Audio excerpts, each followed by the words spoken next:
One.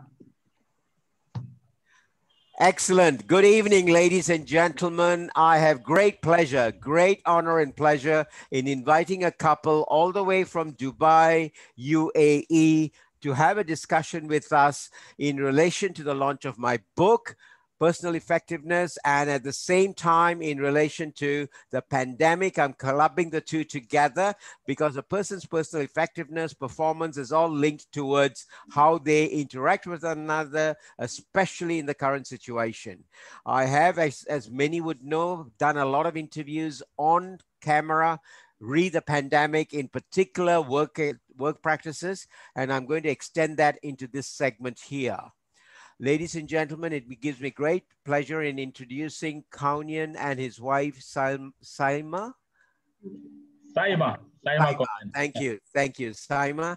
And in so doing, we would like to encourage you to introduce yourself, namely your background, what you do, and give us about 2 or 3 minutes of you both individually. Thank you. Great. Thank you, David. Pleasure having you, and thanks for having me here.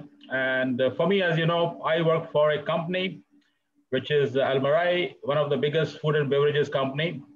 And I do take care of the procurement department of that company. And I was in Saudi Arabia for a couple of years. And currently I'm in UAE for the last 3 years with my wife, Salma, and 3 kids. So enjoying the work, lots of challenges I have faced through during this pandemic period, but I was successful in managing those challenges, and things are moving, looking forward for more challenges. Yeah. Fabulous. Great. Thank you so much. Salma, for yourself, can you just talk a little bit about yourself? I am Salma, wife of Kaunian and Shahidi. So as he briefed you up, like we were before in Saudi Arabia, since last 3 years, we are in Dubai. We are currently residing in Sharjah.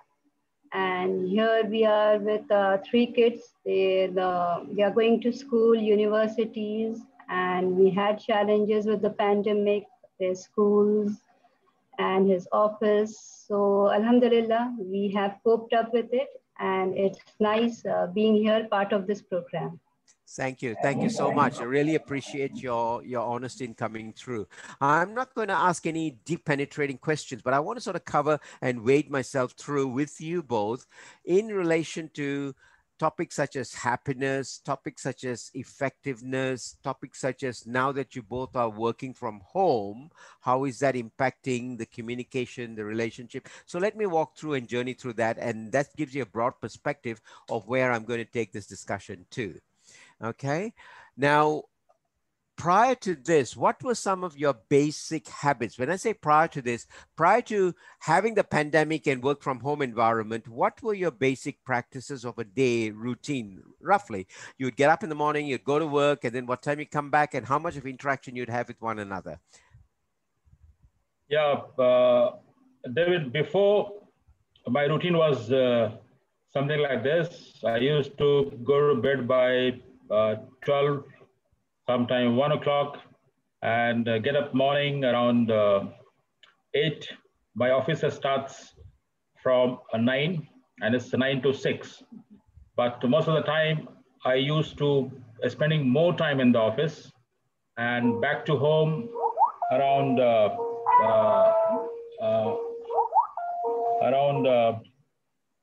8:30, and very less time with the family, and then that was a routine. But once the pandemic happened, I was forced to work from home, and my routine also got changed. And personally, also I worked on certain habits which I realized that I was following some wrong practices in terms of working till late night and all. So during pandemic, I used to go to bed by 10:30, 11, get up early in the morning by 4:30, 5, sometimes 5:30, and then doing some rituals, etc., managing work from home.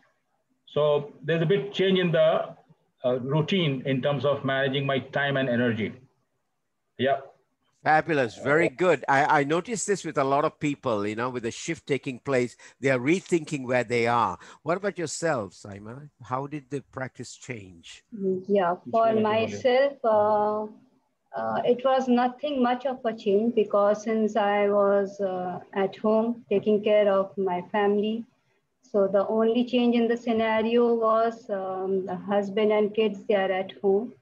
So prior to this, they were at home, that they were at an office and schools. So time to time, he used to come by 8 in the evening and kids by 2:30 in the afternoon. So I used to finish my core with them then so we could have a family time once he is back. But nowadays, since all are at home, we make time like every meal time should be the quality family time. And there we interact with each other and have lots of fun time together too. Excellent, excellent. Now, I'm going to penetrate this question here with you. Seeing now that, pardon me, your 9 to 5 approach of having what I call your time has been taken away from you. Okay, because you have now a husband to look after and kids to look after, plus the household chores, plus you, the important person. How are you managing? Pardon me. How are you managing? Yeah, actually, it was difficult in the beginning because with this pandemic, I took time for myself too. I took online classes, and this was a new road to me, actually.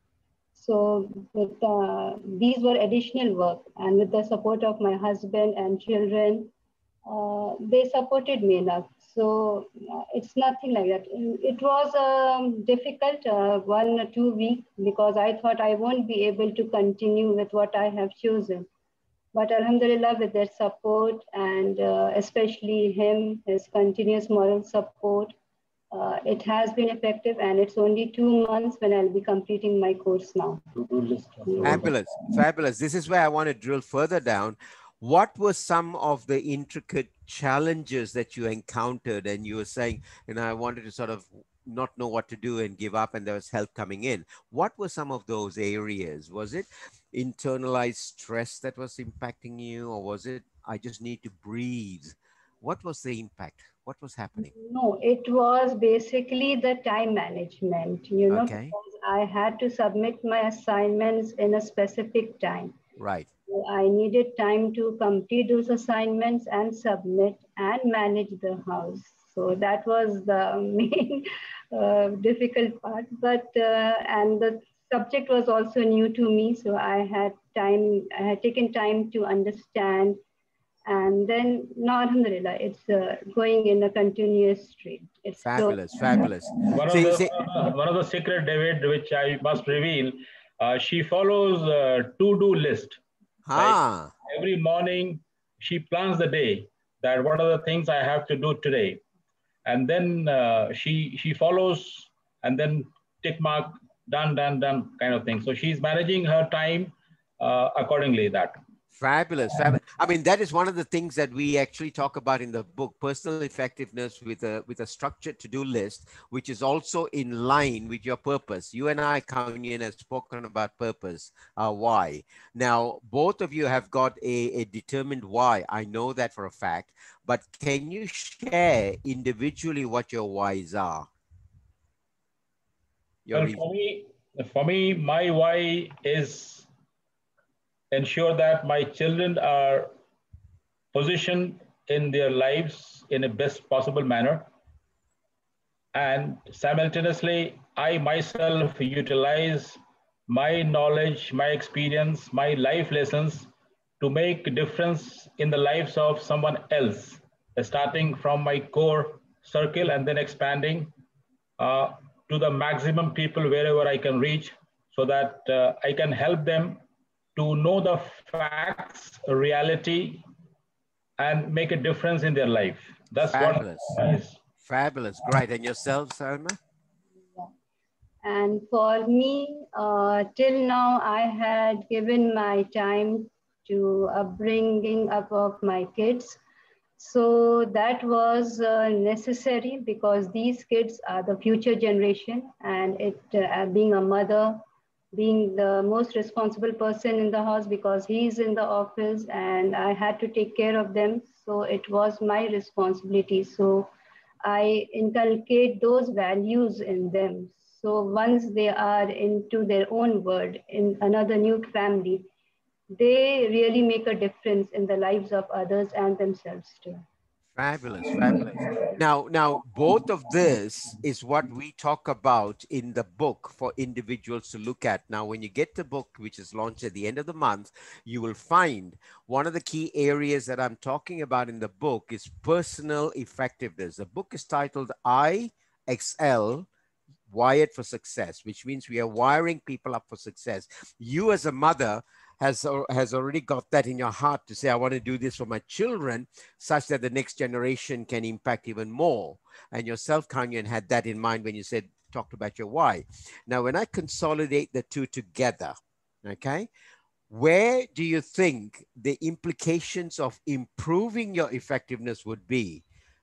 How can you improve your personal effectiveness such that the kids can role model that and then take it further to their circle of influence? How can that be done?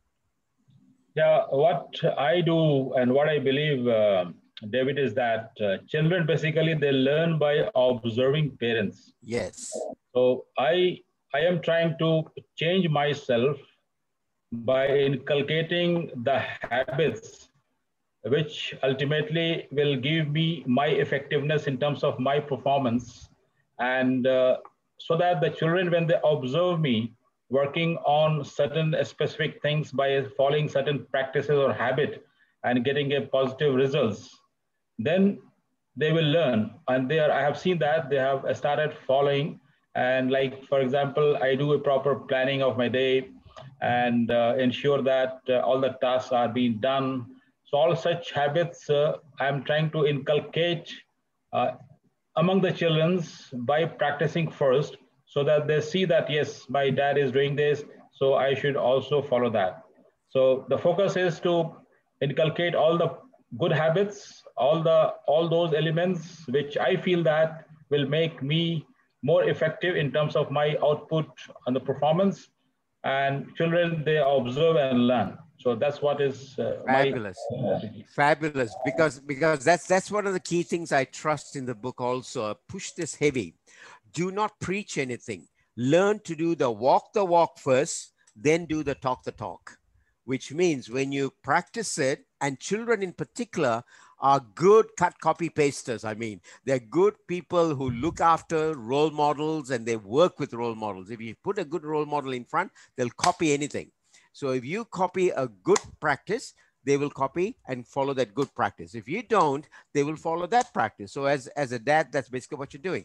Fantastic, great. Now, that also is inculcated, ladies and gentlemen, in my book. Many are sending a message saying, what about this book? What about this book? The book details are in the bio. If you would like to know more about it, just click in the bio, put in your details, and you'll get a segment of the book sent out to you immediately so you can have a brief of what we're talking about. Thank you so much. Yourself then, Salma. Can you just Even address? I have started implying, like when you want to see the change, the change should begin within you. Yes. So with this thought, and both of us are practicing this because our children, they are now no more kids, they are adults and they have their own thoughts, their values, and we need to respect their thoughts and ideas and values, and we need to be a friend of them. So both of us are trying to implement like being friend to them instead of being strict parents, and we are seeing the positive results also. So which opens the doors for them to come and connect with you and communicate with you anytime rather than hide things from you, right? Exactly. Good. I want to also touch another thing. Now, you mentioned earlier, you took a time for you to adjust to what's happening in the pandemic. I heard that you actually are taking more responsibility now by doing extra courses. How are you managing that? I think women have some special power, David. Huh? You said, I was worried about it. Now you've mastered that. Now you're taking more courses. So many people say, I don't have time. And here you are. You didn't say you didn't have time. You had to adjust something. You adjusted it. You mastered it. Now you've taken a lot more. What are you doing? Salma is basically, David is very committed. Whatever she wants to do, I mean, she puts 100%. She Right. finds a way to get it done. Excellent. Excellent. Yeah, please. Yeah, this is basically true. And my commitment, my time planning of days, and the planning, I don't do it in the morning. It's all pre-planned in the night itself. Like in the morning, I have to do this, and this, and things work out smoothly for me. Excellent. It's interesting. I didn't tell you this, but you're telling me that you plan at night. In fact, guys, ladies and gentlemen, open to the public too. When you read that book, a segment in there, we talk about scheduling the night before you go to sleep. And that's powerful. You found that to be very effective. Is that right? And right. This I have been doing since last 21 years. Right. My day plan has been planned night before only. Exactly. You see, what happens now is I'm going to open up another chapter, which we won't go down that path. Unconsciously, what you're doing is by pre-planning, you are talking to the God within you, which I call your subconscious mind, to help you go through that journey tomorrow when you start it. And if there were any challenges, ironically, your subconscious mind helps you journey through that, and it will help you find solutions in some cases before you even encounter the challenge. And that's the power of this pre-planning. We talk about that, ladies and gentlemen, in the book. We talk about that. In fact, Kaunian mentioned rituals in the morning. We talk about that too. These are some of the fundamentals that allows an individual to be at the cutting edge, I call it, to be at the cutting edge of life so you can perform at your best. Now, coming back to another question, both of you, I heard and I know that you come from India and you've been in the Middle East for how long now? Almost 15 years plus. Right. In that 15-year span, how have you found your performance change from one culture to another? And at the same time, how has it enhanced your life? Well, for me and for both of us, what we practice is the people management with complete love and trust. Because what we both believe is that either we can release our energy through love and trust or fear and doubt. So in our life, it's all about interaction with another human being. So irrespective of culture, creed, and region, I personally believe that we all are human beings. We all are one. So it depends what is my mindset and how I am interacting with other human beings. And we all basically, as a human being, understand the language of love and trust wherever we are. So that's what I personally and we together, we try to follow that practice so that when we interact with other human beings, irrespective of area from wherever and whatsoever is the status of the person, we ensure that we communicate, we interact, and we respond with love and trust. So it has helped us to maintain our peace and good relationship with others because our intentions in most of the cases are very clear, clean. We ensure that whatsoever we can do from our side to others to make happy, we do that. So we never ever had any challenge, any problem in terms of having relationship or managing other human beings. And yes, as you rightly mentioned, we came from India to Gulf, Saudi Arabia first, now in UAE. There were some differences in terms of culture when we shifted for the first time, but now we are used to of this place, and it has helped us in many ways. And we are, alhamdulillah, we are happy, and we are looking forward to spend some more time here. Children have grown up, and we are looking forward for their education, etc. So let's see how long we can carry on, but we are okay. Alhamdulillah, very happy. Yeah. Fabulous, fabulous. And yourself, Salma, your perspective? Yeah, same as him. Like when I remember it was almost 19 years back when I just got married to him and we shifted to Saudi Arabia. So there we had no one, no relatives, no one, only the company colleagues and their family members, which all meant to us a lot. And slowly and gradually, they became as a family to us, where we supported each other. There was a small community, and then we interacted with each other. It was like a small family, joint family, you can say, with different cultural backgrounds, different countries. So this helped me a lot. It helped us. Even now, they are in contact with us and they remember us because it's the love which we gave to them, they gave to us, that we are still communicating with each other. Fabulous. I love the concept of how you've come through and talk about love and trust with relationships. One of the key things that I thread through the book is not just looking at personal effectiveness and trying to be very robotic about it. You see, a chocolate cake is, I'm sorry, a Black Forest cake is not a Black Forest cake. It is a chocolate cake made up of a lot of cream, a lot of strawberries, and it's the strawberry and the cream that's the love and the trust that makes it tastier.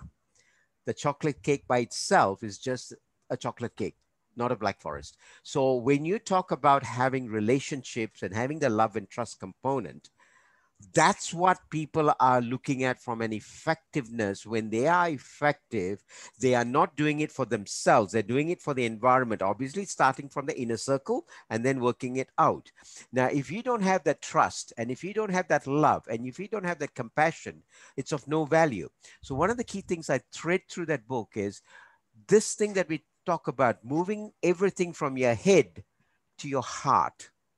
When that transfer takes place, dynamism happens. But when you move it from the heart to your guts, that's when genuine urge to succeed happens. G-U-T-S. Most people want success, but they don't understand the route to take it. And that is threaded in the book, because that route that I just explained is how fundamentals of human society lives. And that's threaded in the book. And that's how happiness comes forth. And it is not achieving to buy a car. It is not achievement to get 1 crore in your bank account. It is to have happiness. That's what you and I are doing for our kids, for our families, for our communities and the rest. And in so doing, guess what happens? You are happy. The other individual is happy. And that connection happens through love, trust, and all the intangibles of emotion. I really love that. Now, and it's interesting that you brought it up. I didn't cover it. That's basically how we thread the subject in our book. And that's why I feel, guys, if you're looking at the book, have a look at the subject, topic, I should say, that's addressed here shortly, and you will see what it takes to. Let's move on to the next subject. How are you finding daily rituals to improve your effectiveness? Well, because we touched on that quite a lot. Yeah. It's interesting, actually. For me, what I do, like both, even children, we get up early in the morning, around 4:35. We do have our early morning prayer, Fajr prayer. So that itself is a sort of meditation. But personally, I do extra meditation.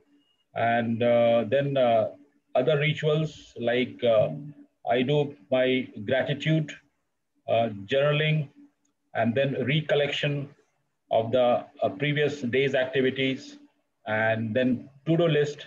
And together with the children, we also go through certain exercise of act of kindness and act of forgiveness. So that every day we decide we will do one act of kindness, and also we will do one act of forgiveness. So all such rituals we start doing from the morning itself, and we try to complete it by end of the day. So, and of course, the to-do list is there. So we ensure that we make a list of all the activities, and she does the previous night, then she follows that. Even children, they follow that to-do list. So we manage our time effectively. But in the morning time, I spend on my personal self-reflection and meditation to ensure that I can know what exactly my mind is doing, and I can manage my emotions by observing my mind so that nothing can disturb me, my peace. And then I manage my everyday activities throughout the day. Fabulous, fabulous. And yourself, sir? Yeah. For myself, I would say thanks to my parents. They had inculcated the rituals right from the very beginning of my childhood. So for me, it's not something new because I have been used to it from childhood. And our effort is to inculcate these habits in the children. So like Kaunian said, we are inculcating these habits and they are also following it. And myself, I'm also into heartfulness meditation, if you have heard about it or not. So I found it very effective because it really gives me peace of mind. You know, whenever there are situations, as you have heard, I am trying to manage and struggle. So I find my ways with heartfulness meditation. I find Fabulous, fabulous. With the help of my heart. He always has to come in with the last word, right? Great. I'm really proud. I really am happy that, you see, I didn't want to sort of address topics which there is no congruency, there's no connect. And it's fortunate that we are in sync when it comes to talk things like that. And fortunately, my practicing a lot of that for numerous years, about 20 odd years, have allowed me to put that book together. And in that book, what you just shared, there is a segment on rituals. There are segments on why we do certain things and the impact of it. So for people that are not exposed to such concepts, which we are lucky, our parents did bring it to us, and some of us through our colleagues and through interacting with coaches, we have been able to inculcate that. But there is a lot out there who don't know about it. And it's unfortunate because that exposure is not there. And when you read the chapter, one of the chapters yesterday, in fact, I was doing a topic on what I call the 3 E's: exposure, education, and experience. Now, that in itself is a subject of the topic that I'm covering in chapter 4 or 5. But one aspect of that is this role modeling we touched on earlier, where kids watch, and the experience of others. But more than that, the exposure, which you guys have gone into uncharted waters from India, opened up the area for you to look at. Now, those stretched your, what I call, neuroplasticity in your brain to get to understand a lot more about other people and appreciate their lives, their values, and then bring happiness into your life. Over here, your kids are now watching that. Guess what? They're going to cut, copy, paste that. And that in itself is a form of education which schools do not teach. And that's why I say the 3 E's, I can see that being cemented so well in this relationship that you have. And that's powerful. Thank you so much for that, Kaunian and Salma. Now, my other point I want to address is for you to look at, where do you think all of this is going to help you drive to get your why? What more do you need to bring in to get your why cemented?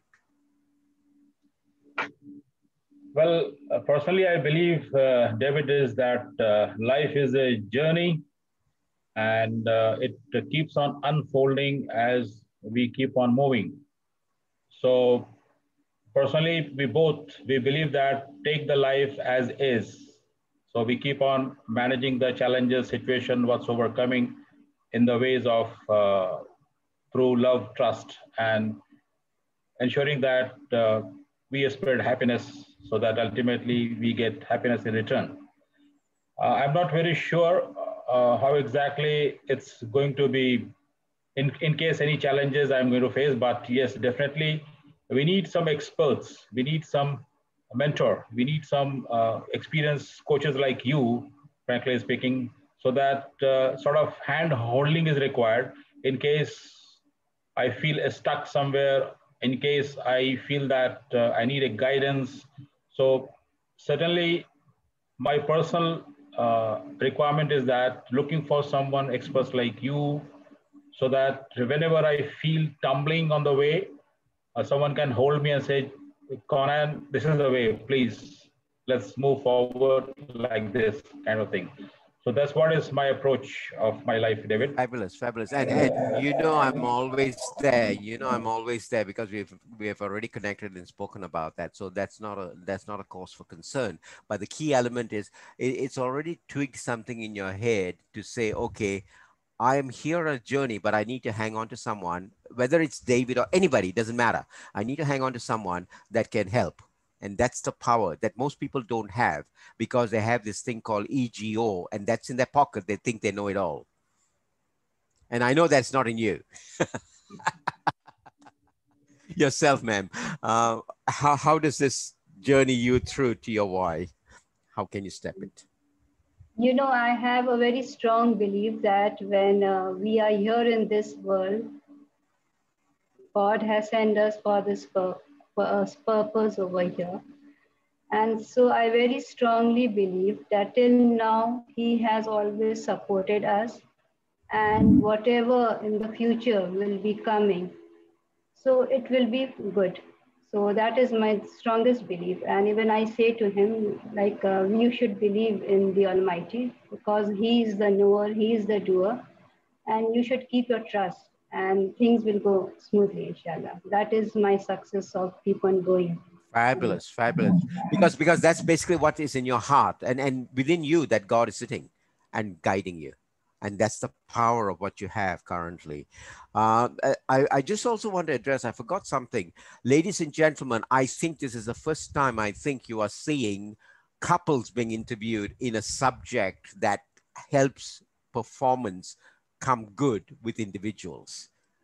Most of the time, it's always been either the husband or the wife independently, but rarely have you seen a joint family unit, a couple that's been brought together. And I've always wanted to do that. And I'll be doing continuous interviews like this for about 6 or 7 sessions, where I'm going to touch on different topics that address excellence, that addresses personal skills, that addresses personal commitment to what you can contribute to the world, such that your life in your journey is going to be a happier life and a happier journey. Otherwise, it's going to be meaningless. And that's the power of what we're talking about, the giving concept.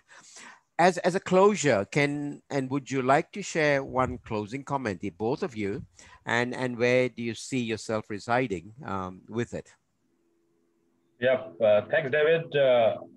My closing comment would be, as you rightly mentioned, that I believe in giving. So I keep on giving, giving, giving. So I become empty, and then I get something from my Creator, my God, and then that will give me the strength to carry forward of my life. Let me just add to that. I love it when you say you keep on giving, because there is a guy called Jack Cranfield, and I went to one of his sessions, and Jack told me this when we talked about leadership. And in that session, he questioned some of us leaders. He really pushed us hard. And he said, what's the definite purpose of a leader? And all of us shot different answers. And Jack stood up on stage and he said, you give, and you give, and you give, and you give, and you give, and you give, and you give, like a mother's unconditional love, you give. Now, when you give and you got no more to give, what do you do the next?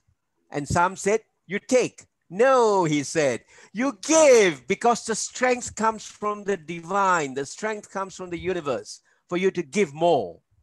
And that's exactly what you said. Now, the key element here is not just taking it at the end. The key element is taking it every day in small chunks from that universe, from that God, so you can give more. And that's the power we're talking about, man. Yes, David. Thank you. Thank you so much. My pleasure, ma'am. For myself, I would say, like, once when we are living here, though we are doing our duties, we are giving, we are helping each other. But my advice would be like, once you depart from this world, even though you are not here physically present, but the people here should remember you, like you had given something to them, that they will remember you forever. She's talking about legacy, David. Yeah. Right. Yeah, man. My God, I love it. I love it. When you can close a chapter like that, you know, that's the thing. Like my purpose, you know, my purpose. I don't know if Saima here does, but my purpose, as I said, is, you know, to make a mindset shift, a heart set shift, and a soul set shift in 1 million people, such that their lifestyle can improve, and that of the next generation, their next generation, can so forth improve. That's the legacy we talk about. And yeah, you guys are on track. Fabulous. Thank you. Hey, really appreciate your time. I truly, sincerely appreciate your time. Thank you for coming online. Thank you for sharing personal things. And we will connect again fairly soon. And Sure. ladies and gentlemen, on the channel, you can plug in, you can get a free ebook from us. If you put in your details, we will send it to you. It's on the bio. There is a link there. And welcome to connect with us whenever you want. Thank you so much, both of you. Appreciate Yeah, and coming wish in. you all good luck for the book, David. Thank you so much. Appreciate that. Thank you. Thank you so Good much. night. All the best for your book. Okay. Thank you. Ciao for now. Bye-bye. Good night.